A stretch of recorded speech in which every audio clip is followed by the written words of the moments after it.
Bonjour, c'est moi Dominique. Donc je suis en Chine, je vais vous présenter ma Chine telle que je la connais. Moi je suis un expatrié, ça fait 14 ans que je suis en Chine. Et ce matin là, je fais mon petit marché comme d'habitude. Je fais mes petits légumes, mes fruits, ma viande.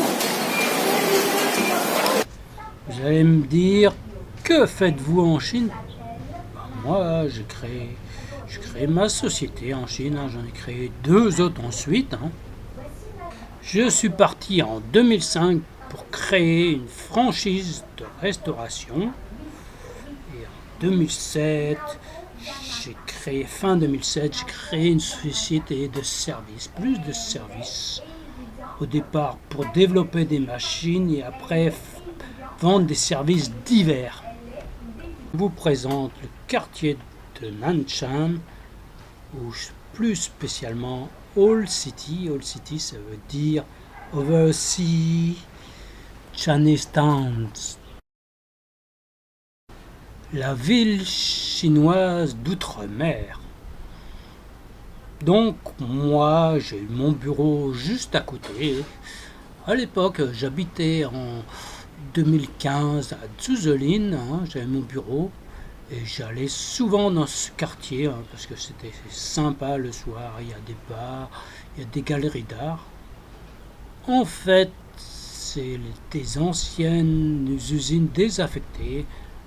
À une époque, on fabriquait des téléviseurs ici. Donc si vous voulez un peu de calme, c'est ici qu'il faut aller parce que c'est une zone assez haut de gamme. Il y a des restaurants assez chers, des endroits sympas, des petits cafés. Donc c'est en principe tranquille par rapport aux autres marchés où c'est vraiment la foule. Mais en famille, vous pouvez venir là. Normalement, c'est bien tranquille. Très franchement, je vous déconseille de manger tout ce qui est cuisine européenne ici. Il faut surtout manger les spécialités chinoises, sinon vous allez être déçu fortement.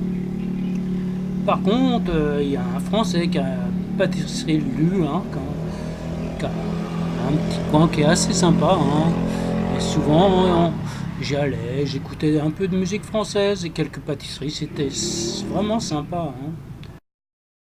Donc il faut se balader dans tous les coins, c'est quand même assez grand, parce qu'il y a plein de petites shops, de petits magasins à découvrir, des magasins que l'on ne trouve pas partout, des restaurants un peu bizarres, manger des spécialités locales que l'on ne trouve pas ailleurs,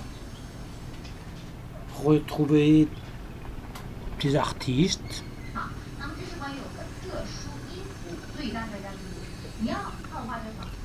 Et bien sûr, le plus passionnant, c'est de regarder les gens, ce qu'ils font.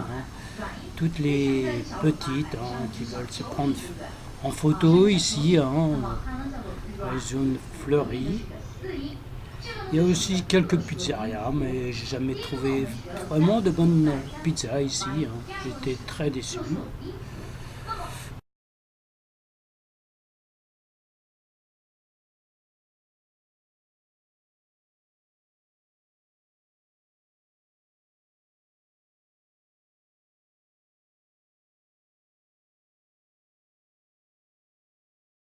Je tiens à préciser que je fuis toutes les zones où il y a des expats, parce que j'aime bien mélanger avec la population chinoise. J'ai vécu dans le fin fond de la Chine, j'ai vécu dans les petits endroits où il n'y a aucun étranger. J'adore ça. Bien sûr, si on est en Chine et qu'on ne parle pas chinois, on peut difficilement comprendre la Chine. Il faut savoir se mélanger. Donc, ici, on va se rapprocher un peu plus de la mer. Maintenant, il n'y a pas d'autre choix que d'aller à Window of the World, aller à Happy Valley. On peut flâner le long de la côte de Shenzhen pour avoir un peu la bruine, la brise de la mer. Là, il y a plein de restaurants haut de gamme et des ensembles avec une architecture un peu moderne, hein, des éclairages magnifiques. Mais ça vaut le coup de visiter, passer la soirée là-bas. Moi, je fais Oktoberloft à Happy Valley à pied, hein, ce n'est pas très loin, hein, il y a 2 kilomètres maximum.